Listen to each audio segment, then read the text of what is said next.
Nifty Technology Advanced Chip Level Laptop Repair Training Institute. देखिए ये इसका पार्ट नंबर है। अगर इस डायग्राम को आप डाउनलोड करना चाहते हैं तो इस नंबर को टाइप कीजिए, गूगल में डाउनलोड हो जाएगा। और अगर किन्हीं को नहीं मिलता है तो मुझे मैसेज करेंगे, मैं उनको दे दूंगा।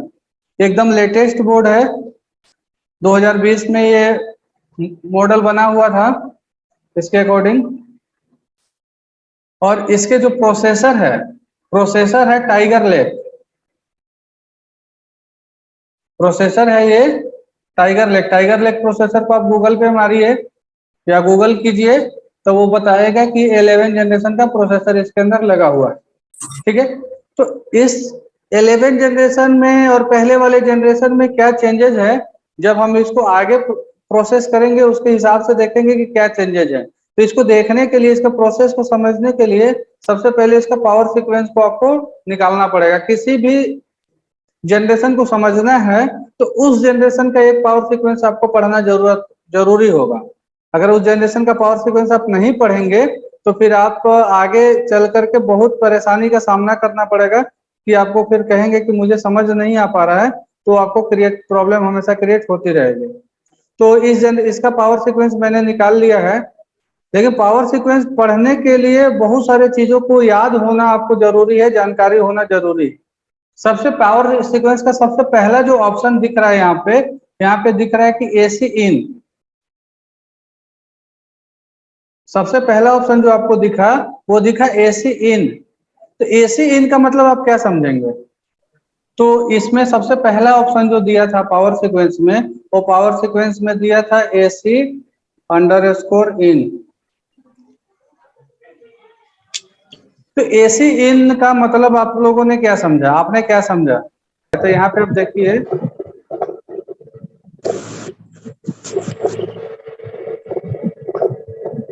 इसको कॉपी कीजिए और यहाँ पे पेस्ट कीजिए। पेस्ट करने से पता चल जाएगा कि एसी इन जनरेट कहाँ से हुआ है। ठीक है, तो जब ये करेंगे तो आपको आइडिया लगेगा इसके बारे में। एसी इन देखिए यहाँ पे आया हुआ है एसआईओ के ऊपर पिन नंबर 110। ठीक है, और एक एसी इन आया हुआ है, एक एसी इन आया हुआ है यहाँ पे। तो ये दोनों में से कोई भी पॉइंट आपको पावर एसआरसी के ऊपर नहीं गया, इसका मतलब है कि पावर एसआरसी पे एसी इन नहीं होता है। पावर एसआरसी का जो नाम है वो वही नाम रहेगा, इसका नाम नहीं रहेगा। ठीक है, तो अभी इसका जो सीक्वेंस चलता है, सीक्वेंस में क्या होगा, सबसे पहले यहाँ पे 19 वोल्ट की एंट्री होगी। देखिए एक एसी इन पावर सीक्वेंस बोला कि एसी इन बनना चाहिए, लेकिन एसी इन बनने के पीछे कितना लॉजिक काम करेगा ये आपको पता होना जरूरी है। एसी इन बनेगा कैसे? अब एसी इन बन नहीं पाएगा तो फिर आप आगे का प्रोसेस करना बेकार है।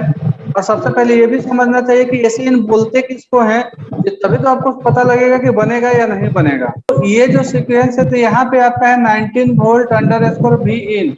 ये कौन सी सप्लाई है? ये सप्लाई है जो आपको एडेप्टर से आता है। एडेप्टर लगाने के बाद जो सबसे पहला सप्लाई आता है वो है 19 volt underscore V in adapter के सप्लाई। ठीक है, वो सप्लाई आगे बढ़ी, आगे बढ़ने के बाद एक मॉसफेट पे आया। ठीक है, दोनों मॉसफेट है एन चैनल का, ये दोनों मॉसफेट आपको एन चैनल है। तो आपको ये पता होना चाहिए कि एन चैनल मॉसफेट का दो चीज आपको पहले पता होना चाहिए। पहला कि एन चैनल की पासिंग क्या होती है, और दूसरा कि एन चैनल की पासिंग कब होती है। पहले पासिंग क्या होती है? इसकी पासिंग होती है ड्रेन टू सोर्स, कि अगर हम ड्रेन पे इनपुट देंगे तो सोर्स पे आउटपुट देगा। ये एन चैनल मॉसफेट की पासिंग है। हाँ, एन चैनल का गेट हाई होगा। हाई होगा तो इसको हाई को हम कैसे कंपेयर करेंगे, किससे हाई होना चाहिए? इसका डेटा सेट बोलता है मॉसफेट का कि सोर्स वोल्ट से अगर ज्यादा हुआ तो हम ऑन हो जाएंगे, लेकिन सोर्स वोल्ट से इसको ज्यादा कब मिलेगा? इसके लिए इसकी चार्जिंग आईसी को वर्क करना जरूरी पड़ेगा। तो इस चार्जिंग आईसी को देख के अमित जी बताइए कि चार्जिंग आईसी को एक्टिव होने के लिए या एसी ड्राइव जनरेट करने के लिए क्या क्या रिक्वायरमेंट पड़ेगा। ये 19 वोल्ट की सप्लाई आएगी यहाँ पे, पिन नंबर 28 पे और क्या होगा? एसी डिटेक्ट होगा सर पिन नंबर। अच्छा, एसी डिटेक्ट। एसी डिटेक्ट पे कितना होना चाहिए? 2.6 वोल्ट। आपको 2.6 से याद है, अच्छा बात है, लेकिन हर जगह पे 2.6 ही काम नहीं करेगा। उस जगह पे आपको कंफर्म होने के लिए कि कितना होना चाहिए, उसके लिए आपको वोल्टेज डिवाइडर को कैलकुलेट करना जरूरी है। ठीक है, वोल्टेज डिवाइडर को कैलकुलेट कर लेंगे तो आप कंफर्म हो जाएंगे कि जितना वोल्टेज डिवाइडर आपका बताता है उतना आ रहा है कि नहीं आ रहा है। अब वोल्टेज डिवाइडर को कैलकुलेट करने के लिए वोल्टेज डिवाइडर का फॉर्मूला मालूम है? चलिए, जिनको भी नहीं मालूम होगा उनके लिए मैं लिख देता हूं। वोल्टेज डिवाइडर का फॉर्मूला है V in into R2 divided by R1 plus R2। ठीक है, अब इसमें बात आती है कि V in किसको बोलेंगे? ये जो इनपुट आ रही है, ये इनपुट, इसको आप बोलेंगे V in। तो V in इसको बोलेंगे, और यहाँ पे रजिस्टर लगा हुआ है। रजिस्टर तो देखिए यहाँ पे दो और लगा हुआ है, लेकिन ये 0 ओम का रजिस्टर, इसलिए इसको काउंट करने की जरूरत नहीं है, ऐसे भी हो जाएगा। और काउंट करेंगे भी तो भी कोई वैल्यू का फर्क नहीं पड़ेगा। तो जो रजिस्टर V in से कनेक्टेड होता है उस रजिस्टर को हम लोग बोलते हैं R1, और जो नीचे वाला रजिस्टर है उसको हम लोग बोलते हैं R2। ठीक है, तो R2 में ये दो रजिस्टर आपको दिख रहे हैं सामने से, एक 0 ओम का, एक तीन, दोनों को मिला के R1 हो गया। और ये तीन रजिस्टर जो दिख रहे हैं V in से कनेक्टेड, ये तीनों रजिस्टर मिला के R1 हो गया। ये दोनों रजिस्टर R2 और ये तीनों रजिस्टर मिला के R1। इसकी वैल्यू को आप कैलकुलेट कर लेंगे। वैल्यू को कैलकुलेट करने के बाद यहाँ पे ला जाएगा 2.59 से 6 वोल्ट के आसपास। ठीक है, तो इसकी एसी डिटेक्ट वैलिड हो गई। दूसरा, जब ये दोनों सप्लाई इसको मिलेंगे, यहाँ पे मिलेंगे 2.59, जब इसके दो इनपुट, ये दोनों इनपुट है, जब ये दोनों मिल गए तो आपका क्या होगा? रीजन एक्टिवेट हो जाना चाहिए, उसकी वैल्यू होगी आपकी 6 वोल्ट। ठीक है, और उसके साथ आपका एसी ड्राइव भी एक्टिव होगा, और जो एसी ड्राइव एक्टिव होगा वो कहाँ जाएगा? ये एसी ड्राइव यहाँ से कनेक्ट हो जाएगी और ये चला जाएगा मॉसफेट का गेट पे। यहाँ देखिए दोनों मॉसफेट के गेट पे चला गया। तो जैसे ही ये एसी ड्राइव दोनों मॉसफेट को मिलेगा, ये दोनों मॉसफेट स्विच कर देंगे, मतलब ड्रेन टू सोर्स स्विच कर जाएगा, और यहाँ पे आपको 19 वोल्ट आ जाएगी। यहाँ पे जो सप्लाई मिलती है ये प्लस 19 वोल्ट VB है, इसी को हम लोग DC बैट आउट भी बोलते हैं। और बहुत सारे सर्किट में आपको पावर SRC भी लिखा होता है, जैसे ये हो गया, ये हो गया, या ये हो गया, या B+ हो गया, कुछ भी नाम आया, 3-4 वर्ड आपको याद रखना है जो कि पावर SRC होती है, और या DC बैट आउट होता है, या 19 वोल्ट VB। ये सप्लाई सारे मदरबोर्ड में ट्रेवल करते हैं, और सारे मदरबोर्ड में कुछ IC के ऊपर भी जाता है, और बाकी जितने भी मॉसफेट के हाई मॉसफेट होते हैं, अपर साइड वाला मॉसफेट होता है, सभी के ड्रेन पे जाता है। अगर आपका एसी ड्राइव बना और एसी ड्राइव बनने के बाद 19 वोल्ट क्रॉस नहीं हुई, या क्रॉस हुई लेकिन आगे किसी भी टाइप का कोई भी प्रॉब्लम लगा या शॉर्टिंग निकल गई, तो क्या होगा कि एसी ड्राइव तुरंत शट ऑफ हो जाएगा, डाउन हो जाएगा, क्योंकि CMSRC उसको बता देगा कि आपने जो सप्लाई भेजा वो सप्लाई प्रॉपर नहीं है। मतलब अगर आगे शॉर्टिंग होगा तो जाहिर सी बात है कि ड्रेन टू सोर्स क्रॉस नहीं करेगी। अब क्रॉस नहीं करेगी तो CMSRC पे कुछ भी नहीं आएगा, वो तुरंत IC के ऊपर बताएगा कि आपका ये 19 वोल्ट क्रॉस नहीं हुआ है। तो जैसे ही इसको पता चलेगा कि क्रॉस नहीं हुआ, एसी ड्राइव बंद हो जाएगा। मतलब ये सारा काम मिलीसेकंड के अंदर होगा, आपको पता ही नहीं चलेगा। तो एसी ड्राइव नहीं बनने के रीजन में आपको सबसे पहले जो काम करना है वो करना है कि आपके आउटपुट में कोई शॉर्टिंग तो नहीं है, या आउटपुट में किसी भी टाइप का कोई लीकेज तो नहीं है जिसकी वजह से कंजप्शन आपका हाई हुआ है। अगर कंजप्शन हाई हुआ या किसी भी तरह की ड्रॉपिंग हुई तो आपका सबसे पहला एसी ड्राइव बंद हो जाएगा, एसी ड्राइव निकलेगा ही नहीं। तो ऐसी स्थिति में अगर आप कंफर्म करना चाहते हैं कि आपका एसी ड्राइव में प्रॉब्लम है या आगे शॉर्टिंग में प्रॉब्लम है, तो ये वाला मॉसफेट को आप ओपन कर दीजिए, इस वाले मॉसफेट को बाहर निकाल दीजिए। बाहर निकालने के बाद क्या हो जाएगा, एक मॉसफेट आपका बच जाएगा ये, और एक इसी मॉसफेट से कनेक्टेड है CMSRC। बस इन दोनों आपस में बातचीत हो जाएगा। अगर इसको निकालने के बाद आपका एसी ड्राइव बन गया या यहाँ पे 19 वोल्ट मिल गए, तो आप ये कंफर्म हो जाएंगे कि आगे कुछ ना कुछ शॉर्टिंग है। तो पहले आप आगे का काम कीजिएगा, एसी ड्राइव अपने आप ऑटोमेटिक रिलीज हो जाएगा। मतलब कभी भी अगर आपको एसी ड्राइव से रिलेटेड प्रॉब्लम हो, मान लीजिए आप सारा रिक्वायरमेंट चेक कर लिए, उसके बाद भी आपका एसी ड्राइव नहीं बन रहा है, तो इस वाले मोस्फेट को निकाल के इसके बाद दोबारा चेक कीजिए। अगर एसी ड्राइव बन जाता है तो इसका मतलब 100% आगे की लाइन में कुछ ना कुछ लीकेज है, कुछ ना कुछ शॉर्टिंग है, वोल्टेज की ड्रॉपिंग है, जिसकी वजह से एसी ड्राइव नहीं बन रही है। ठीक है, एसी ड्राइव तक का आप लोग समझ गए कि एसी ड्राइव और सीएमएसआरसी का क्या काम होगा। उसके बाद आपको एक चीज का और ध्यान रखना है, वो क्या चाहिए, ये है एसीओ के। एसीओ के हाई होना चाहिए, एसीओ के हाई होना चाहिए। ये कैसे पता चलेगा कि एसीओ के हाई होगा कि क्या होगा? देखिए यहाँ पे ध्यान दीजिए, एसीओ के पे अगर नाम के आगे अगर हैज या बार दोनों में से कुछ भी लगा हुआ है तो उसका होगा कि एसी ओके का जो एक्टिव कंडीशन होगा, मतलब जब वो ओके कंडीशन में होगा उस समय लो होगा। और जब ये बार या हैज नहीं लगा हुआ है उसका मतलब है कि एसी ओके जो एक्टिव होगा उस समय इसको हाई होना चाहिए। ठीक है, लेकिन हाई और लो ये कुछ भी होगा, लेकिन इसके पास अपना कोई पावर नहीं होता है, इसके पास अपना कोई पावर नहीं होता है, ये डिपेंड करता है पुल अप के ऊपर। तो इसके ऊपर पुल अप को अगर आपको ध्यान देना होगा तो ध्यान दीजिए कि ये एसी प्रेजेंट, यहाँ पे क्या लिखा हुआ है, एसी प्रेजेंट अंडरस्कोर CHGR। तो ये देखिए एसी प्रेजेंट यहाँ पे आया हुआ है, मतलब इसकी कनेक्टिविटी इससे यहाँ से ये वाला पिन यहाँ से चल के और इससे कनेक्ट हुआ है। ठीक है, और कनेक्ट होने के बाद यहाँ पे एक वोल्टेज डिवाइडर बनाया हुआ है। वोल्टेज डिवाइडर का Vin कितना लिया गया है? +6 वोल्ट। ये कौन सा सप्लाई है, ये कहाँ से मिला आपको? रीजन वाली है। हाँ, ये वही वाला सप्लाई है जो 6 वोल्ट आपको रीजन जनरेट हुआ है। इन दोनों को मिला के एक वोल्टेज डिवाइडर बनाया गया है, जिसपे कि लगभग 3 वोल्ट के आसपास 2.7 वोल्ट इस पे मिलेंगे, और ये एसी इन चला जाएगा एसआईओ के ऊपर। एसआईओ का पिन नंबर 110 जो अभी आपको दिखा था। जब इतना काम होगा तो पावर सीक्वेंस का एक कंप्लीट होगा। जब एसी इन यहाँ पे हाई मिल जाएगा तो आपको एक चीज कंप्लीट होगा कि पावर सीक्वेंस का आप ये कह सकते हैं कि आपका एसी इन आ रहा है।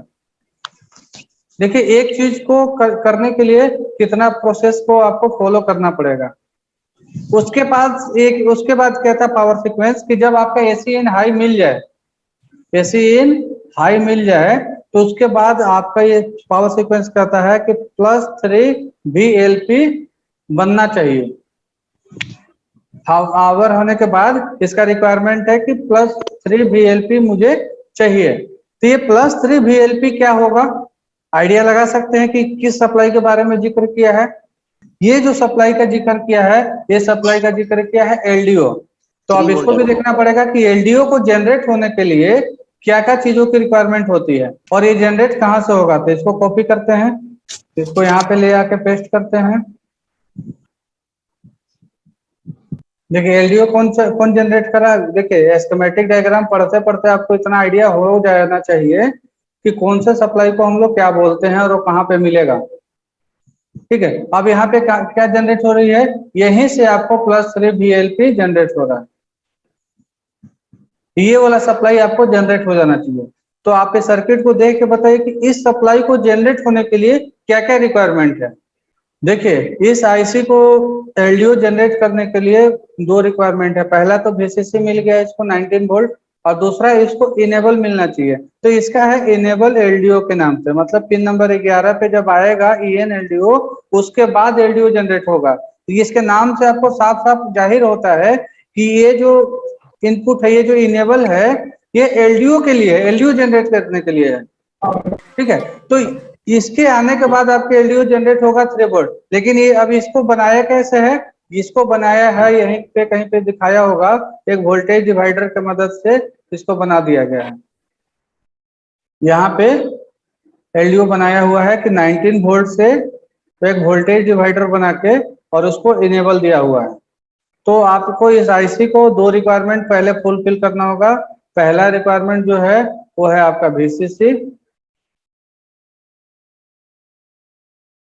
पहला रिक्वायरमेंट है VCC यहाँ पे 19 वोल्ट और दूसरा रिक्वायरमेंट है यहाँ पे ENLDO। ENLDO वोल्टेज डिवाइडर के बाद बनेगा 4 से 5 वोल्ट के आसपास यहाँ बनेगा, उसके बाद यहाँ पे LDO जनरेट हो जाएगी, ये हो गए 3 वोल्ट। अब जब ये LDO जनरेट होगा तो सिर्फ जनरेट होना ही काफी नहीं है, जनरेट होने के बाद इसको डिस्ट्रीब्यूट होना भी चाहिए। अब ये जनरेट होने के बाद डिस्ट्रीब्यूट होगा तो डिस्ट्रीब्यूट में कहाँ कहाँ जाएगा? सबसे पहले तो ये जाएगा SIO के ऊपर। SIO के ऊपर क्या क्या बन के जाएगा? SIO का सबसे पहला बनेगा VCC, ठीक है, SIO को काम करने के लिए उसको VCC मिलेगा। दूसरा SIO के ऊपर क्या बन के जाएगा? SIO के ऊपर बन के जाएगा ये EC रीसेट। ECC जो है एक कॉइल की मदद से AVCC बन के जाता है SIO के ऊपर ही। फिर SIO के ऊपर आपको EC रीसेट मिलेगा, SIO के ऊपर आपको लीड स्विच मिलेगा, LID SW, ठीक है। और SIO के ऊपर क्या मिलेगा? Power button, on off switch. On off switch पे भी इसी से पुल अप होता है,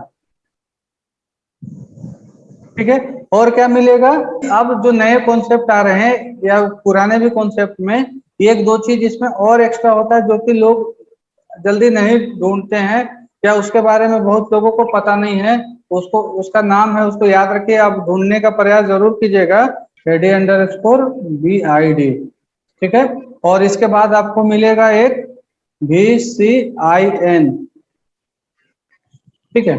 ये VCIN जो क्या है, ये प्रेजेंट करता है थर्मल को। ये क्या करता है? थर्मल को प्रेजेंट करता है, जिसके इसके आगे लिखा होगा VCIN_PH। PH का मतलब प्रोसेसर हॉट। एक प्रोसेसर हॉट का नाम का एक सिग्नल होता है जो इसके पास आता है। तो ये सारे चीजें आपको SIO के ऊपर चाहिए होता है बूट होने के लिए, जिसमें कि आपको ये चेक, आप लोग बहुत सारे लोग चेक करते भी नहीं होंगे और कहते हैं कि हमारा 3 वोल्ट और 5 वोल्ट तो बन रही है लेकिन ट्रिगर नहीं हो रहा है, या बहुत सारे मदरबोर्ड में सिर्फ LDO बनेगा और ट्रिगर नहीं होगा। तो जब ट्रिगर नहीं होने के केस में इसको SIO के ऊपर इतना चीज मिनिमम, मैक्सिमम तो भी और भी है, मिनिमम इतना चीज आप लोग ढूंढने का प्रयास कीजिए। इसके साथ साथ RTC, जब आपका LDO बन जाए, ऐसे तो मदरबोर्ड कहता है कि सबसे पहले RTC चेक करना है, या किसी का भी पावर सीक्वेंस कहता है कि सबसे पहले आपको RTC चेक करना है, लेकिन मैं बोलता हूं कि जब आप एडेप्टर से चला रहे हैं तो कम से कम LDO बनने तक का इंतजार कीजिए। अगर LDO बनने के बाद भी ट्रिगर नहीं होता है उसके बाद RTC चेक कीजिए, ठीक है। RTC में क्या चेक करना है कि सर्च क्लॉक बन जाना चाहिए और क्रिस्टल के ऊपर फ्रीक्वेंसी बन जाना चाहिए, 32 मेगाहर्ट्ज की फ्रीक्वेंसी बन जाए और सर्च क्लॉक बन जाए तो ही आप कह सकते हैं कि आपका RTC सही है। ऐसा नहीं कि सिर्फ उसको पावर दे दिया और आप कह दिए कि RTC ओके है। RTC ओके होने के लिए सर्च क्लॉक का बनना और क्रिस्टल का बनना अनिवार्य है, वो भी सही, दोनों पिन पे, इनपुट पे भी और आउटपुट पे भी। इनपुट पे भी 32.768 आता है और आउटपुट पे भी 32.768 ही आता है, लेकिन एक पिन से वो इनपुट लेता है और दूसरा पिन से उसको थोड़ा सा एम्प्लीफाई करके, थोड़ा बूस्ट करके उसी पिन से आउटपुट देता है और उसके अंदर ही चला जाता है। इस प्रोसेस के होने के बाद सर्च क्लॉक निकलती है जो कि SIO के पास जाता है। इतना प्रोसेस अगर कंप्लीट होता है तो आप कह सकते हैं कि आपका RTC काम कर रहा है, ठीक है। जब इतना चीज हो जाएगा, इतना चीज आपको चाहिए ही चाहिए, इतना चीज आपको चाहिए ही चाहिए SIO के ऊपर। तो अभी हम देख रहे थे क्या कि आपका 3 वोल्ट VLP कहाँ बना, जब 3 वोल्ट LDO यहाँ पे बन गया।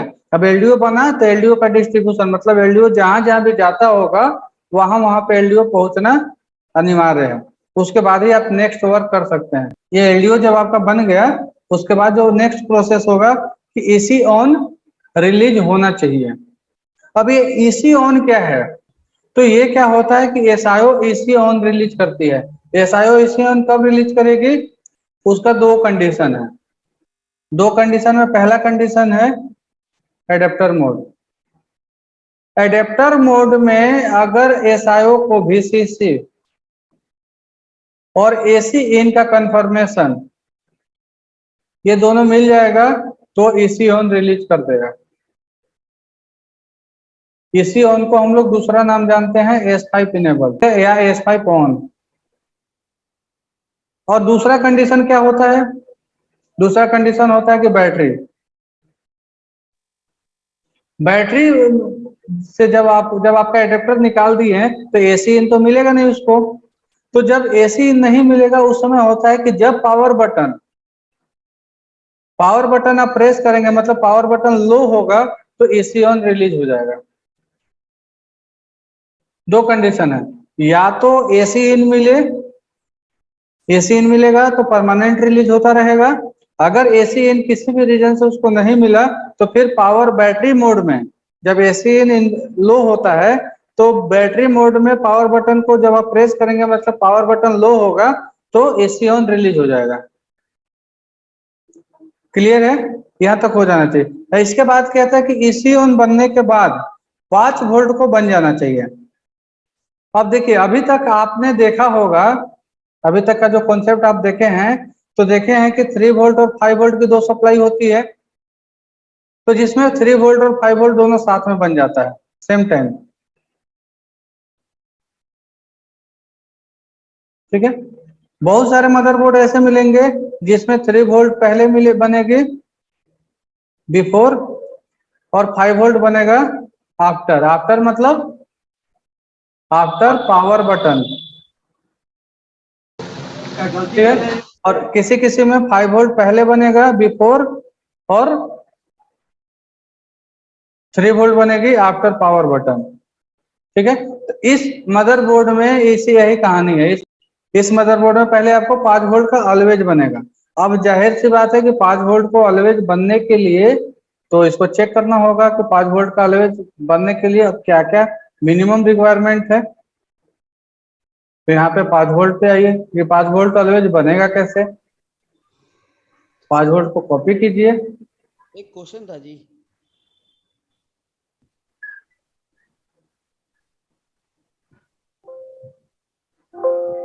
देखिए यहाँ पे ये 5 वोल्ट बन रहा है, तो आप इसमें देख के बताइए कि 5 वोल्ट बनने के लिए मिनिमम क्या क्या चीज का रिक्वायरमेंट पड़ेगा। तो पहले तो आपको 19 वोल्ट चाहिए, उसके बाद 1 नंबर में तो ये चाहिए, 2 नंबर में आपको ENLDO चाहिए।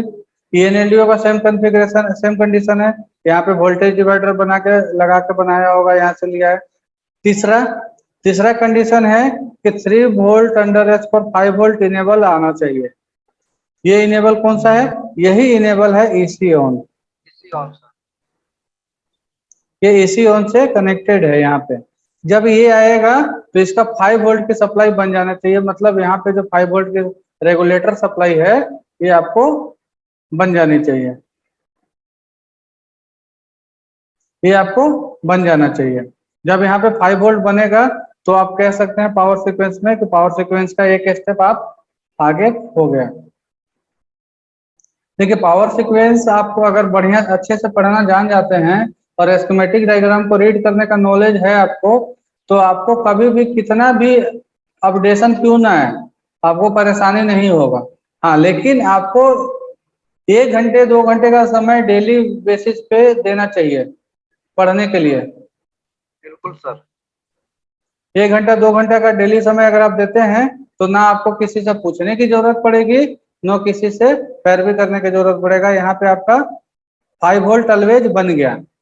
अब जब 5 वोल्ट ऑलवेज बन गया तो बनने के बाद डिस्ट्रीब्यूट भी होना चाहिए। आपको 2 चीज हमेशा ध्यान देना है, एक सोर्स और एक डेस्टिनेशन। सिर्फ सोर्स को देख के आप कंफर्म नहीं कह सकते कि सही है, डेस्टिनेशन पे पहुंच गया तब सही माना जाएगा। अभी तक जो आप लोग कमी करते होंगे तो कम से कम ये जो इस टाइप का जो क्लास होता है इसको करने के बाद आप अपना कमी को दूर करें, इम्प्लीमेंट करें उसमें कि अगर कोई भी सप्लाई या कोई भी सिग्नल बनती है, मतलब जहां पे बनता है उसको सोर्स कहेंगे और जहां पे जाता है उसको डेस्टिनेशन कहेंगे। तो सोर्स और डेस्टिनेशन दोनों फुलफिल होना चाहिए तो ही आप उसको कह सकते हैं कि ये सही है। अगर फुलफिल नहीं होता है तो आप ये नहीं कह सकते कि वो सही है। ठीक है, जब उसके बाद जब ये 5 वोल्ट बन जाएगा और 5 वोल्ट की डिस्ट्रीब्यूशन हो जाएगी उसके बाद ये कहता है कि पावर बटन प्रेस करना चाहिए। तो वो पावर बटन प्रेस होगा तो पावर बटन पे जब आप वोल्टेज पहले से चेक करेंगे तो वहां पे 3.3 वोल्ट मिलेगी। जब प्रेस करेंगे तो 0 होगा, उसके बाद फिर करेंगे तो फिर 3.3 हो जाएगा। इस लॉजिक को हम लोग बोलते हैं हाई लो हाई। हाई। जब यहाँ पे हाई लो हाई दिखे, जब आप मल्टीमीटर रखेंगे पावर बटन के पिन पे और बटन तो पहले देखेंगे 3.3 मिलेगा, फिर जब प्रेस करेंगे तो 0 होगा, फिर छोड़ देंगे 3.3 होगा। जब ऐसा कॉन्सेप्ट हो रहा है तो आप कह सकते हैं कि ये सही है, ठीक है। और यही सेम चीज जो चीज पावर बटन पे होता है सेम चीज आपको एसआईओ के पिन नंबर जिसपे कि पावर बटन जा रहा है वहां पे भी सेम होना चाहिए। ऐसा ना कि आप एक बार चेक एक जगह चेक कर लें और एसआईओ पे ना चेक करें, बीच में कोई ट्रैक में दिक्कत होगा तो आपको तो एसआईओ सेंस नहीं कर पाएगा, तो आगे की एक्टिविटी करेगा नहीं। तो उसको जब चेक कर ले कि उसके ऊपर भी पहुंचना चाहिए, ठीक है। उसके बाद कहता है कि जब ये पावर बटन प्रेस करेंगे तो यहाँ पे इनेबल होगा जिसका नाम है 3 वोल्ट अंडरस्कोर EN, मतलब ये 3 वोल्ट का इनेबल होगा। 5 वोल्ट की सप्लाई बन गई, अब उसके पावर बटन बनने के बाद पावर बटन प्रेस करने के बाद 3 वोल्ट इनेबल निकलेगा, उसके बाद 3 वोल्ट की सप्लाई बनेगी, ठीक है। तो अब 3 वोल्ट की इनेबल निकल कहां से रहा है ये पता करना पड़ेगा आपको। कॉपी करने के बाद पेस्ट कीजिए तो आप देखेंगे कि 3 वोल्ट इनेबल आ कहां से रहा है। तो देखिए 3 वोल्ट इनेबल यहां से रिलीज हो रही है, ठीक है। यहाँ पे लिखा हुआ है फॉर थर्मल प्रोटेक्शन शटडाउन। ये जो 3 वोल्ट है जो यहाँ से रिलीज हो रही है, ये रिलीज कैसे होगा, ये किससे जुड़ा हुआ है, क्योंकि 3 वोल्ट यहाँ से निकल रही है, निकलने के बाद ये जा रही है आपको यहाँ पे देखिए EN1 मतलब 3 वोल्ट VLP की जहाँ पे बना था, जहाँ पे कि 3 वोल्ट की सप्लाई है। जब यहाँ पे इनेबल आ जाएगा, जब यहाँ पे इनेबल आएगा तो आपकी ये रेगुलर सप्लाई बन जाएगी, 3 वोल्ट ऑलवेज बन जाएगा। लेकिन ये इनेबल आने के लिए क्या क्या कंडीशन होना चाहिए, ये इनेबल कैसे बनेगा बता पाएंगे? सर्किट को कंप्लीट होने के लिए क्या क्या रिक्वायरमेंट होगा आपको देख लीजिए। इसको ये हाई चाहिए और ये भी हाई चाहिए। ये जब दोनों हाई होगा तभी यहाँ पे आपको इनेबल हाई मिलेगा। अगर दोनों में से एक लो हो गया तो इनेबल लो हो जाएगी, अगर ये लो हुआ तो भी इनेबल लो हो जाएगी। दोनों में से कोई भी लो हुआ तो इनेबल लो हो जाएगी। इनेबल को होने के लिए इसको हाई चाहिए होना जरूरी है, ठीक है। अब ये मेन पावर ऑन क्या है, ये हाई कब होगा इसका भी एक कंडीशन है। मेन पावर ऑन हमेशा हाई नहीं रहेगा, कब होगा इसका कंडीशन है। आप इसको पहले मेन पावर ऑन को हम लोग सर्च करेंगे तो देखेंगे, चाहे इनेबल को ही सर्च करेंगे तो वहां तक आ ही जाएगा। देखिए इनेबल कहाँ पे है, ये पिन नंबर 107 पे है EN_R, ठीक है। और उसके बाद है देखिए आप मेन पावर ऑन कहाँ पे है, मेन पावर ऑन है आपको पिन नंबर 104, ठीक है। तो आप इसको ध्यान से देखिए तो देखिएगा कि ये आउट है। आप कह रहे थे कि दोनों तरफ जाएगा, ऐसा नहीं है, ये यहां से आउट है, VC आउट 0। ये क्या है, ये थर्मल के अगेंस्ट में आउटपुट निकालता है। अगर आपका टेम्परेचर सही रहा तो उसके अगेंस्ट में आउटपुट निकालता है। इसका कनेक्टिविटी किससे मिलता है, तो इसका कनेक्टिविटी मिलता है आपको यहाँ पे देखिए VC इन,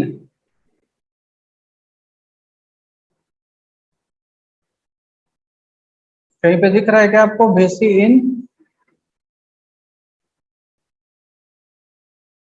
थर्मल थर्मल थर्मल, हाँ यहीं पे है, नजदीक पास में ही है। तो यहाँ पे देखिए, यहाँ पे दिख रहा है आपको VC आउट 0 तो VC इन 0 कहीं पे देखिए आप होगा आपको।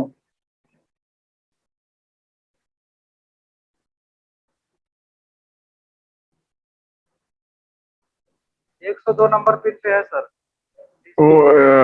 ये नहीं ऊपर है सर, ये VC इन 1 है सर, 109 ऊपर है सर, ऊपर जो स्क्रीन अभी, हाँ यहाँ पे है। तो ये इसका एक कहानी है कि इसका एक कंडीशन है कि यहाँ पे आपको एग्जैक्ट होना चाहिए, ये पिन नंबर पे आपको एग्जैक्ट वैल्यू मिलेगी तो होगा। ये क्या होता है VCIN 0 क्या है, ये थर्मल मतलब pH इसका लिखने का मतलब हो गया कि प्रोसेसर हॉट, इसको मॉनिटर करता है। तो पहले अब इसको चेक करना होगा। देखिए एक के पीछे एक सीढ़ी लगा हुआ है। अब इसको आप जब तक अच्छे तरीके से नहीं समझेंगे तो आप इसका सीढ़ी कंप्लीट नहीं कर पाएंगे, फिर आपको परेशानी होगा।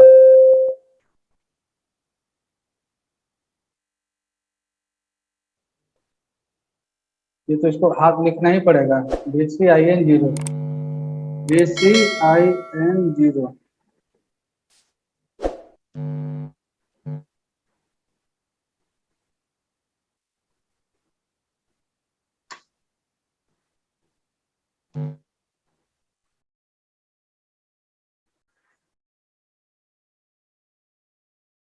अब देखिए यहाँ पे है VCIN0 कहाँ से निकला, रिलीज हुआ है, और ये क्या है, यही आपका थर्मल मॉनिटर सेक्शन है।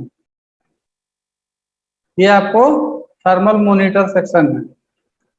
ये क्या लगा हुआ है यहाँ पे, ये क्या होता है कि यहाँ पे 3.3 वोल्ट है और यहाँ पे लगा हुआ है और ये आपको ग्राउंड है। ठीक है, ये क्या करता है, टेम्परेचर को सेंस करता है। टेम्परेचर को सेंस करता है मतलब ये ज्यादातर, ये आपको हमेशा किसी किसी के पास मिलेगा, कहाँ, या तो ये मिलेगा एसओसी के पास। ठीक है, मतलब एसओसी के आसपास वाले एरिया में मिलेगा। ये क्या करता है, या तो ये मिल जाएगा आपको बहुत जगह पे इसी के पास, एसओसी के पास मिलेगा या इसी के पास मिलेगा। तो ये क्या करता है कि मदरबोर्ड के ऊपर कोई भी अगर टेम्परेचर में डिफरेंसेस होती है तो ये क्या करेगा, यहाँ से हाई और लो हो जाएगा। मतलब जैसे जैसे इसका टेम्परेचर बढ़ेगा इसकी वैल्यू बढ़ेगी, अगर इसकी वैल्यू बढ़ी तो इसकी वैल्यू घटेगी। अगर इसका वैल्यू बढ़ा दिया जाए तो इसका वैल्यू घटेगा, है ना कंफर्म। अगर ग्राउंड की वैल्यू बढ़ा दिया जाए तो इस इधर वाली वैल्यू, मतलब आपको इतना याद रखना है, सिर्फ वैल्यू घटेगा कि बढ़ेगा उसको हटा दीजिए, कि यहाँ पे जो भी इसकी एग्जैक्ट वैल्यू आ रही है, अगर यहाँ पे चेंजेज होगा तो ये जो चेंज, इसके ये जो VC आउट होती है आपको, ये जो आउटपुट हो रहा था मेन पावर ऑन, उसमें भी चेंजेस होगा। अगर ये लो हुआ, किसी भी रीजन से इसकी वैल्यू गड़बड़ हुई तो ये लो हो जाएगा। अब लो हो जाएगा तो इनेबल भी लो हो जाएगा। समझ गए,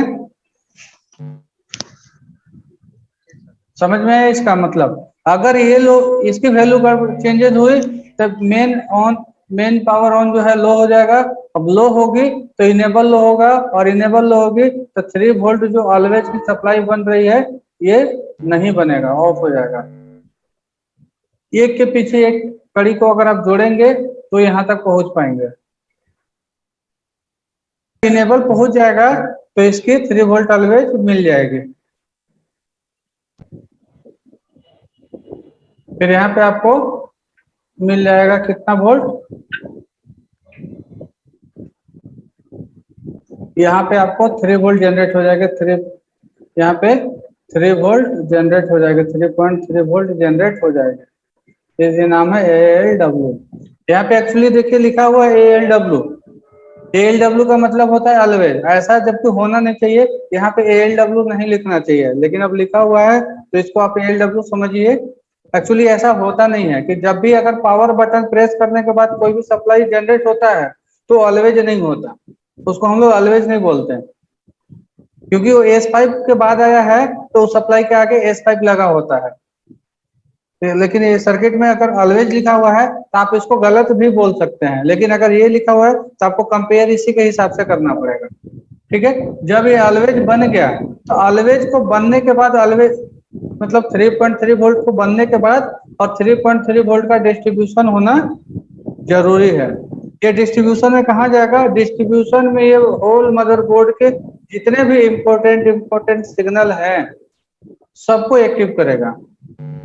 मतलब ये जैसे एसओसी को भी एक्टिव करेगा और एसआईओ को भी एक्टिव करेगा। एसआईओ को भी बहुत सारे पिन पे जाएंगे और एसओसी के भी बहुत सारे पिन पे जाएंगे, जिसमें कि बहुत सारा आपका इम्पोर्टेंट सिग्नल है। अब सिग्नल के बारे में अगर हम लिखाते रहे तो आज तो पॉसिबल ही नहीं है, मतलब उसके लिए तो 1 महीना ही देना पड़ेगा आपको, एक एक सिग्नल के बारे में बताएंगे, लेकिन फिर भी हम लोग इसको नेक्स्ट क्लास में जरूर बताने का प्रयास करेंगे कि इम्पोर्टेंट सिग्नल जो एसओसी के ऊपर है कौन कौन से हैं, और आपको उसके बारे में पढ़ना जरूरी है, या उसके बारे में जानकारी जितना भी दे पाएंगे हम आपको देने का जरूर प्रयास करेंगे। ये जो सप्लाई है आपको एसआईओ के ऊपर, एसआईओ के बहुत सारे पिन पे जाएगी,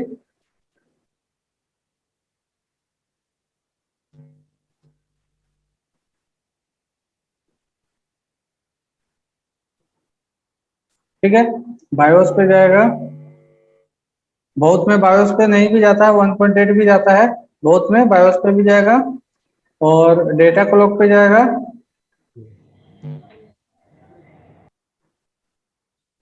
डेटा क्लॉक मतलब लगभग जितने भी डेटा क्लॉक है, इसमें मोस्ट इंपोर्टेंट होता है बैटरी वाला, बैटरी वाला डेटा क्लॉक पे जाएगा, ठीक है।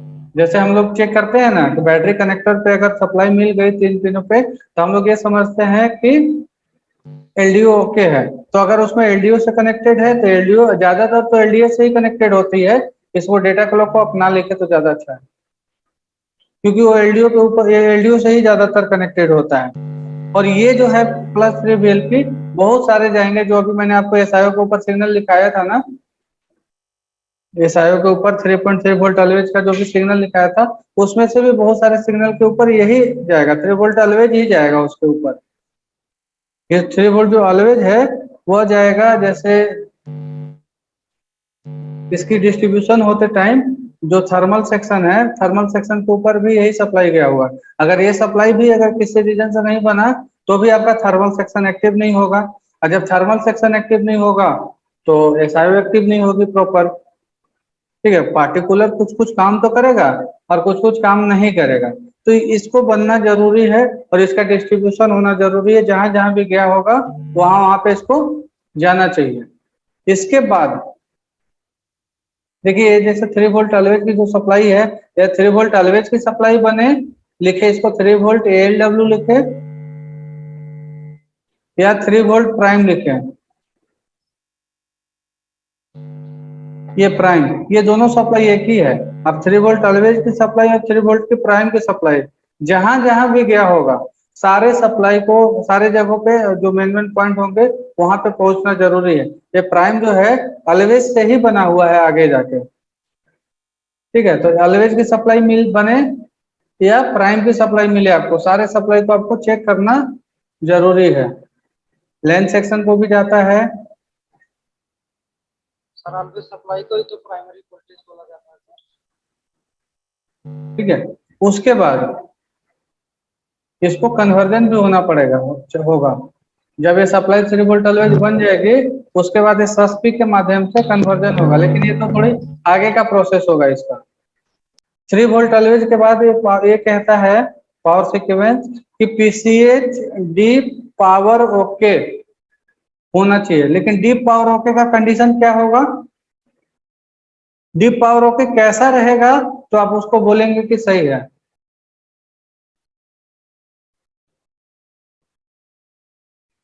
और ये डीप पावर ओके है क्या, PCH deep power okay, PCH deep power okay है क्या, पीसीएच डीप पावर ओके एक सिग्नल है जो कि ये कहता है कि पीसीएच के अंदर का जो डीप स्लीप वेल है वो एक्टिव है। अगर ये हाई रहा तो इसका मतलब है कि एक्टिव है। डीप स्लीप वेल में बहुत सारे आते हैं, इसमें अगर ये आरटीसी को भी प्रेजेंट करता है, अगर आपका आरटीसी भी सही है तो भी ये एक्टिव है, तो ये यहाँ पे हाई लॉजिक मिलेगा।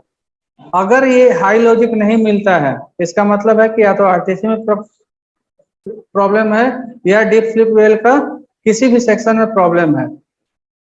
और पावर सप्लाई जो मेन पावर है, जो इससे पहले जो पावर बने थे उस पावर में भी प्रॉब्लम है, अगर उसमें भी प्रॉब्लम रहेगा तो भी डीप पावर ओके लो हो जाएगा। लो कैसे होगा, इसका भी अभी हम थोड़ा सा आपको दिखा देते हैं बोर्ड के ऊपर।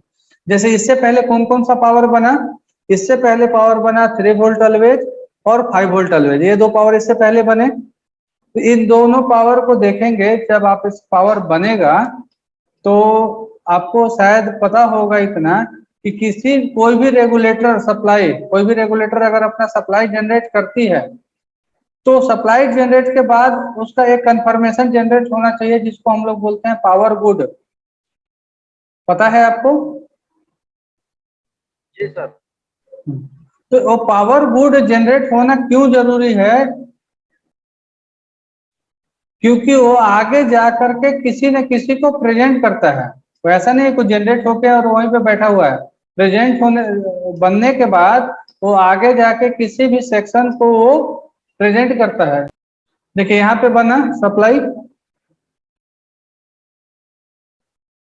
ठीक है। अब ये सप्लाई बनी तो यहाँ पे देखिए इसका पावर गुड रिलीज हुआ। इसका पावर गुड क्या नाम दिया? SP_OK_3 volt. और यहाँ पे भी है SP_OK_5 वोल्ट। ये जो दोनों पावर गुड है, ये दोनों पावर गुड एक जगह मिलते हैं जाके, दोनों पावर गुड आपस में एक जगह जाकर मिलते हैं।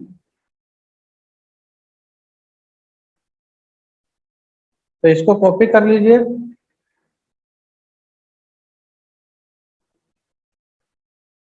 तो इसको पेस्ट कीजिए।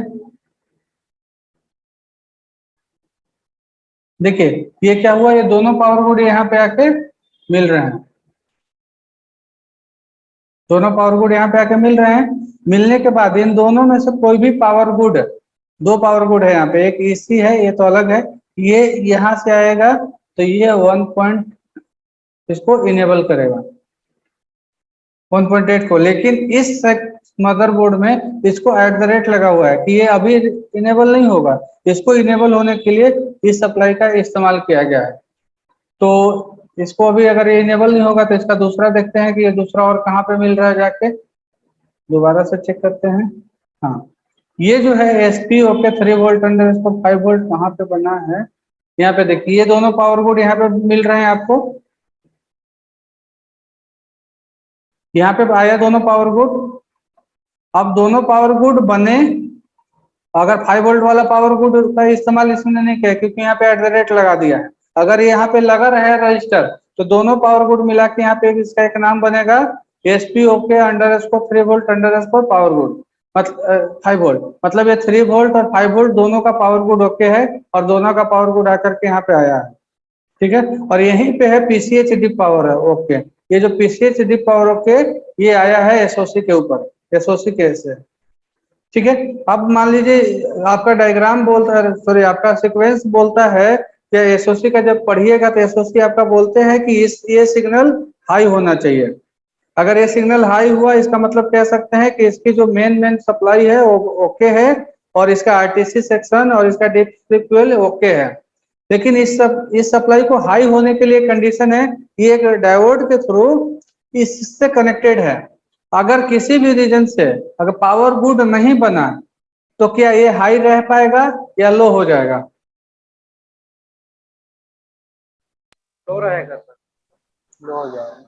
हाई रहेगा या लो रहेगा? तो आप ऐसा नहीं है कि अगर ये SOC का फीचर्स है तो आप यहाँ पे देखें कि लो हो गया तो आप SOC के पीछे पड़ जाए, नहीं। आपको ये भी देखना होगा कि इसकी कनेक्टिविटी किसके किसके साथ है। तो आप देखेंगे तो पता चलेगा इसकी कनेक्टिविटी पावर गुड के साथ है। मतलब पहले पावर गुड बनना चाहिए। अगर पावर गुड नहीं बनेगा तो PCH डिप पावर होकर ऑटोमेटिक लो हो जाएगा और लो होगा तो स्लिप वेल में चला जाएगा, स्लिप वेल से बाहर नहीं निकल पाएगा। तो स्लिप वेल से बाहर निकलने का मतलब कि जो भी SLP का फीचर्स है सारे SLP का फीचर्स डिसेबल हो जाएंगे।